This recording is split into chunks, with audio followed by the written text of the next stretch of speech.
Selamat malam pemirsa Pagak TV Malang dimanapun Anda berada.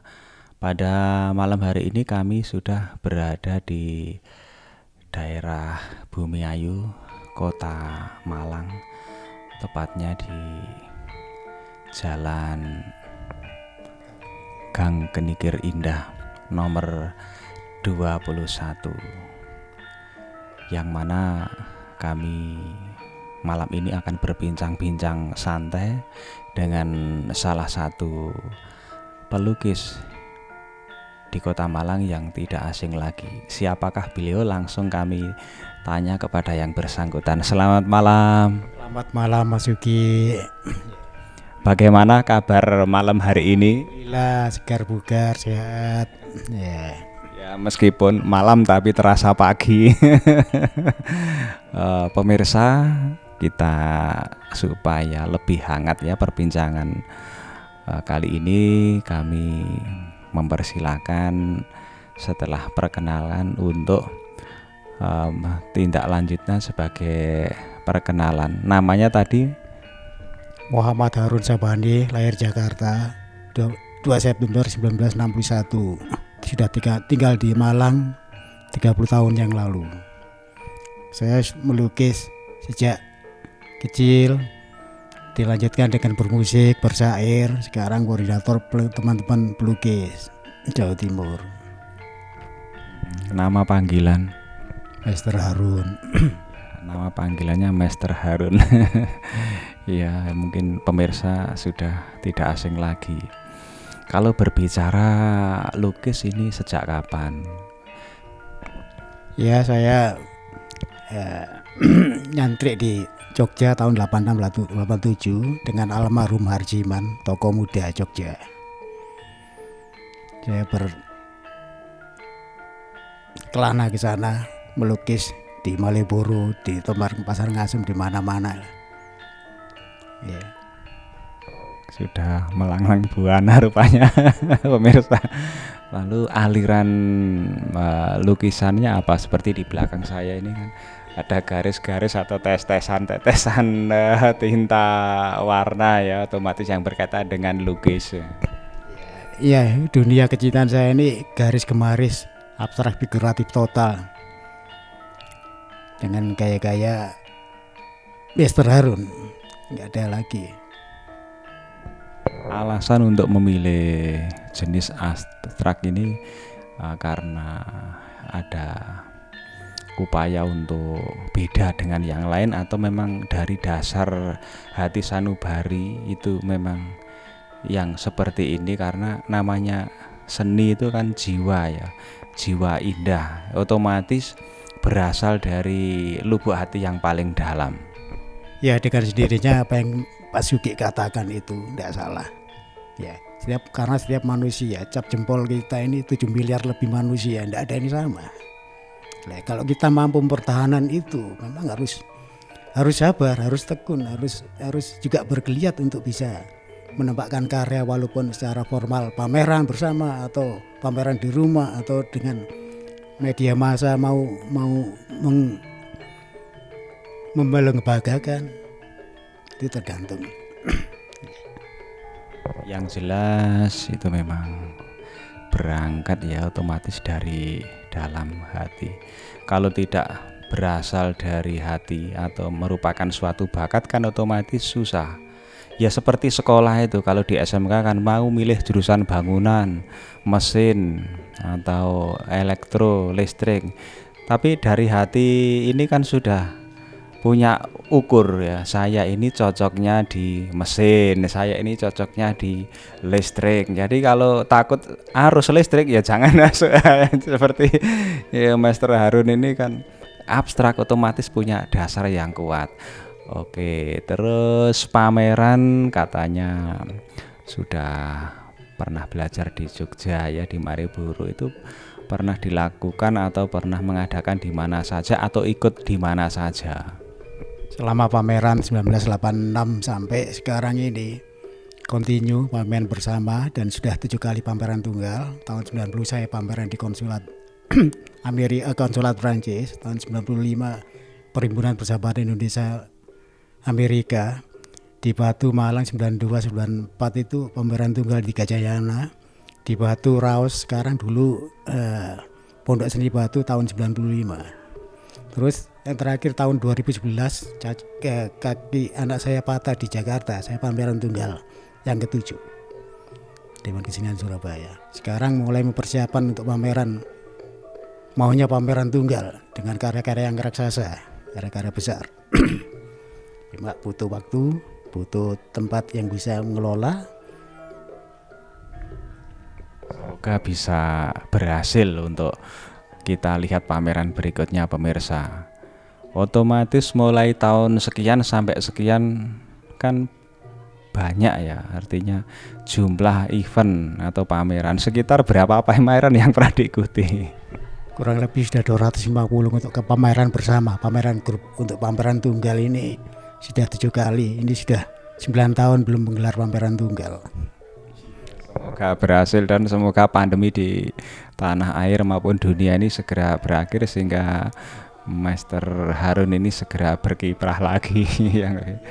Ya. Untuk ilmu itu kan di samping untuk diri sendiri ya, mungkin juga ada niat untuk orang lain. Tentu saja namanya seniman itu ada naik turunnya pasar, tapi ada juga yang mana seniman tersebut kan tidak mementingkan penjualan ya, tetapi mementingkan kualitas atau mementingkan karya sampai tingkat dalam, sehingga dengan pemikiran maupun dengan melukis secara hati ini akan menghasilkan karya yang luar biasa. Ini menurut Master Harun bagaimana antara kebutuhan ya, namanya manusia kan kebutuhan makan minum ya, istilahnya kebutuhan perut bahasa kasarnya kan begitu, dengan kebutuhan intelijensi yang sangat dibutuhkan dengan generasi muda, bagaimana cara mensikapinya atau Master Harun ini punya pemikiran? Yaitu kembali kepada berbagi waktu kita, hati kita, mau kemana kita. Kalau kita ini semua punya landasan masing-masing, kalau berkesenian sekian persen tak ubahnya orang itu makan hidup dan sebagainya, itu harus dibagi lah. Kalau kepingin jadi seniman yang benar itu paling enggak ya harus mentalitas, spirit, kekuatannya harus ditata dengan kesabaran ya. Kalau arahnya memang hanya sebatas komersil, hanya ikut-ikut berpameran agar saling bisa dikenal teman satu sama lain, tapi mereka tidak mau bersapa ya gimana bisa. Orang semua itu harus punya disiplin masing-masing, kegiatan yang tidak bisa disamai dengan orang lain. Mohon maaf ya pemirsa, mungkin kan beda. Jadi kalau lukisan itu digarap dengan sungguh-sungguh, lebih-lebih mengerjakannya malam hari ya, saat hening itu akan beda dengan di suatu waktu yang rame. Atau mungkin punya niat lukisan saya ini cepat saya kerjakan, cepat selesai biar langsung laku dapat uang, dibandingkan dengan dikerjakan dengan olah rasa berapapun nilainya, bahkan nanti ternyata insya Allah punya nilai estetika yang tinggi dan ternyata hasilnya juga tinggi. Apa kira-kira begitu Master Harun? Ya benar apa adanya Mas Suki yang katakan itu ya. Tergantung dari disiplin pelukisnya aja mau kemana arahnya.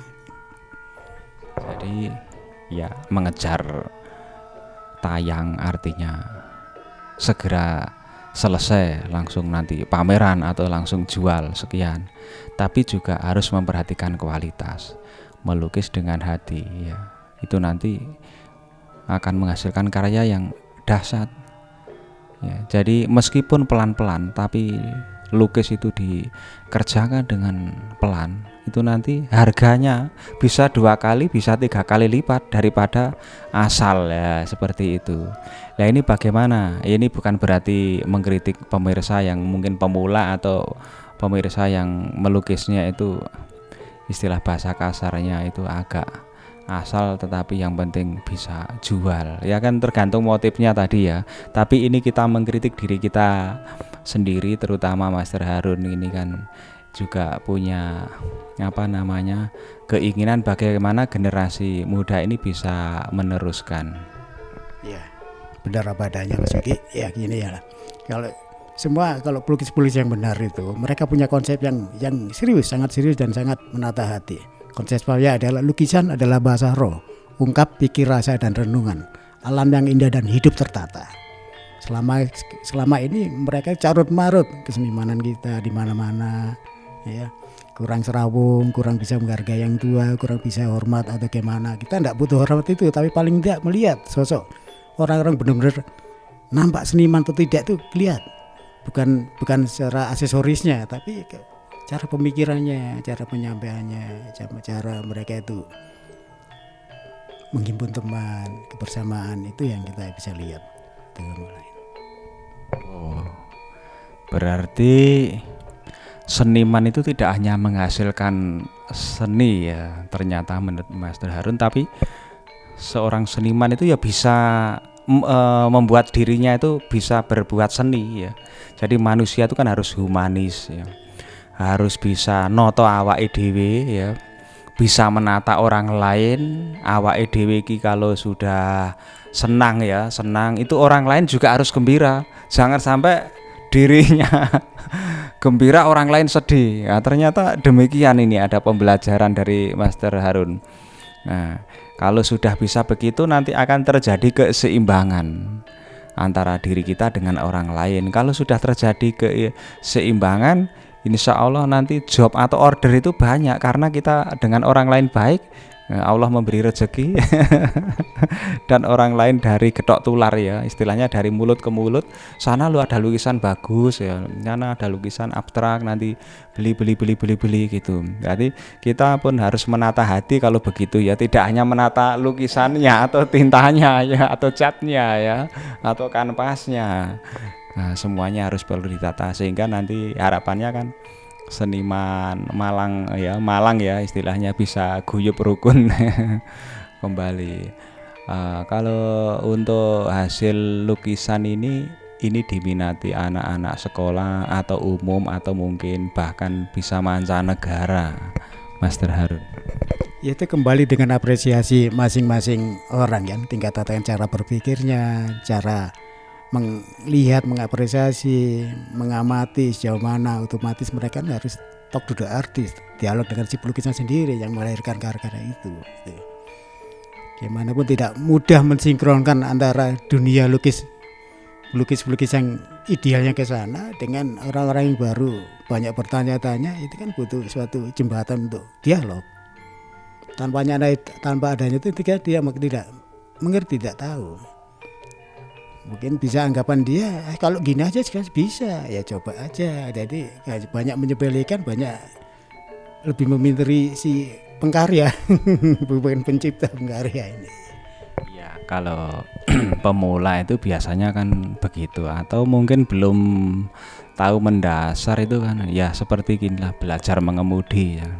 Belajar mengemudi kalau sudah jadi pengemudi yang betul profesional itu sudah makan garam lama ya, itu pernah nabrak, pernah mungkin tukar padu atau istilahnya adu mulut di jalan ya, disalip langsung lainnya marah, salip-saliban. Begitu juga dengan lukisan. Kalau awal itu kan wah gampang melukis gini ya, cuma istilahnya cat disebar gitu aja ya, saya sambil memejamkan mata ya bisa, tapi tidak tahu kesulitannya atau makna-maknanya. Padahal melukis itu kan butuh waktu yang lama, bisa bulan, bisa tahun, bahkan bertahun-tahun kan begitu ya ini.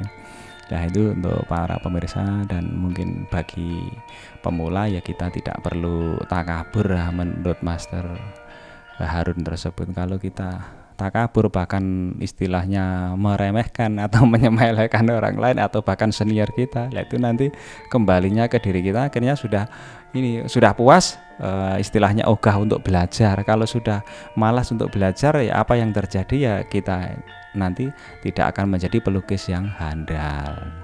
Nah kalau melihat beberapa lukisan tadi itu bermacam-macam varian ya atau varietas ya, ada yang ini caca tulis plus, ditulis minus ya seperti tadi, terus ada kali, ada bagi, akhirnya menghasilkan zero atau kosong. Kemudian ada juga tulisan Arab ya, kemudian ada istilahnya tulisan Jawa, ada lagi punokawan yang terbenam atau tidak kelihatan atau samar-samar tadi, itu punya makna apa? Ya, itu semua melukiskan sebuah kehidupan, dinamika kehidupan anak bangsa. Dinamikanya begitu ya. Kalau seperti punokawan tadi boleh dijelaskan? Ya, punokawan itu kan unsur kebersamaan dari Punakawan itu sendiri, Semar, Gareng, Petruk, Bagong. Ya, itu sinkronisasi daripada serawung kebersamaan, saling menghargai, saling tidak mendahului, tapi saling mengerti perbedaan satu sama lain. Istilahnya ini mengkritik diri kita sendiri selaku seniman lukis. Jangan sampai kita ini melupakan yang lain. Sikap kegotong royongan ya, budaya Nusantara yang sudah diwariskan oleh nenek moyang kita harus kita lestarikan. Istilahnya jangan adigang, adigung, adiguno ya, lek wis gede ya aja rumangsa ya, tapi kita ini harus bisa rumangsa, jangan rumangsa bisa ya. Ya ini ya. Nah, semoga nanti lukisannya semakin memboping ya, karena harapannya ya ini yang menjadi persoalan itu bagaimana generasi anak bangsa ini bisa belajar. Kalau bidikannya ke depan ini kan otomatis mungkin diupayakan anak pemula ya, misalkan anak SD, anak SMP atau SMK ya.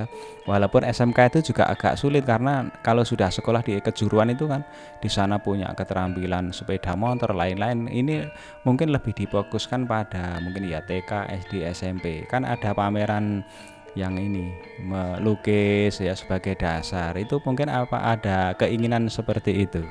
Sangat-sangat sekali Mas Uki, ya sangat sekali itu. Tapi ya kembali lagi kebersamaan kita itu bisa enggak menumbuhkan, kita menjalin atau menaungi kebersamaan tadi. Ya paling enggak kita harus melahirkan generasi-generasi yang secara disiplin hatinya itu kita arahkan, kita bina, kita bimbing yang lebih baik. Kalau memang sukanya realis, naturalis, ekspres, impres, surrealis, ke abstrak, atau juga melukis yang kesenangan hati, utamanya itu harus dibimbing, dibina, diarahkan. Istilahnya disalurkan, walaupun panjenengan alirannya abstrak, tapi tidak menutup kemungkinan bagi adik-adik yang mau belajar ya di sini ya, bisa belajar dasar-dasar sesuai dengan keinginan ya, dan natural dan seterusnya ya itu. Menurut saya dengan sanggar ya seni lukis seperti ini kan rumahnya juga cukup representatif ya. Seumpama dibuat semacam sekolah lukis atau diklat atau pelatihan kan sangat bagus. Bagaimana Master?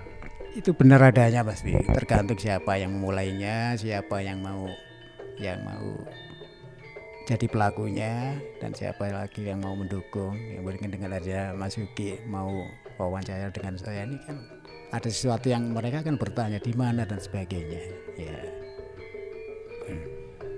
Ini pemirsa dari Master Harun ini ya sudah membuka hati ya, mungkin bagi adik-adik ya, terutama yang masih mengenyam pendidikan dari usia dini maupun tingkat dasar ya. Tingkat dasar itu meliputi SDMI dan juga SMP atau MTS ya. Jadi dipersilakan untuk belajar. Yang mengenai lain-lain ya bisa dimusyawarahkan, karena Master Harun ini kan istilahnya membantu anak bangsa ya dalam mencerdaskan kehidupan berbangsa. Kalau masalah yang lain itu ya bisa diatur istilahnya gitu, nomor sekian itu. Karena apa? Dengan semakin usia ya, mohon maaf, manusia itu kan tidak muda, tapi tambah tua, otomatis Master Harun ingin ada generasi yang bisa mewarisi ya istilahnya ilmu, terutama bukan mewarisi harta ya dulur ya tapi mewarisi ilmu lukis ya. Ini siapa nanti kalau tidak dimulai dari sekarang ya. Jadi mungkin bagi adik-adik ini ada semacam keterbukaan. Nanti alamatnya kan bisa kita share ya di bawah ini. Mungkin pertanyaan saya yang terakhir, harapan Master Harun kepada para generasi muda yang belum suka melukis ya. Padahal melukis itu sebenarnya kalau digeluti bisa menghasilkan finansial yang lumayan besar ya. Saya dulu itu kan pernah ke Jogja, ke Solo, itu pameran saat itu harga lukisan 7 juta, 9 juta. Kalau sekarang mungkin 20-25 juta. Nah ini monggo untuk perkenalkan supaya nanti adik-adik ini punya minat di dunia lukis. Ya itu normatif sekali lah, dan layak dan loyalitas harga karya itu nggak terhingga.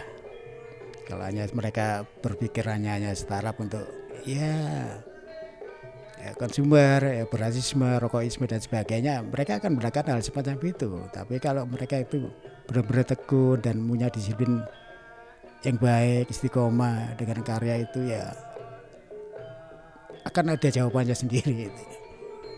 Jadi saya membuka lebar, siapapun yang berkenan mau melukis, mau belajar, saya menyiapkan apa yang ada yang saya miliki untuk Anda. Membayar atau gimana terserah, itu hal yang normatif sekali ya, yang saya harapkan. Kalau misalkan nanti namanya diberi ilmu kan ya, istilahnya taat kepada guru.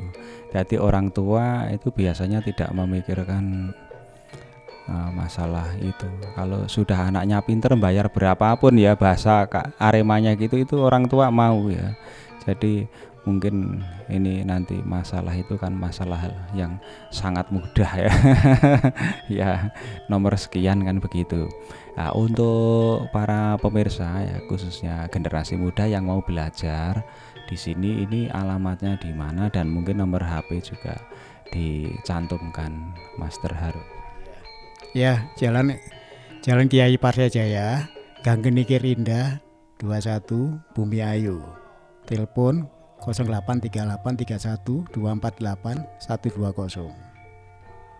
Demikian pemirsa, sudah sangat jelas ya nomor teleponnya di bawah ini, dan semoga apa yang menjadi cita-cita Master Harun bisa terkabul. Bagaimanapun juga seni ya ini harus dilestarikan, terutama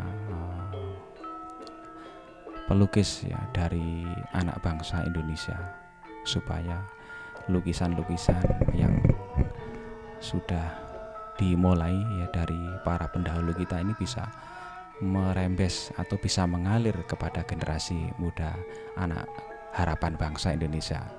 Terima kasih untuk Master Harun, semoga bermanfaat ilmunya, dan kami juga mengucapkan terima kasih malam hari ini. Demikian pemirsa Pagak TV Malang dimanapun Anda berada, demikian bincang-bincang kami, semoga bisa bermanfaat bagi dunia lukis Indonesia. Pagak TV pancen apik gak adek komen. Wassalamualaikum warahmatullahi wabarakatuh.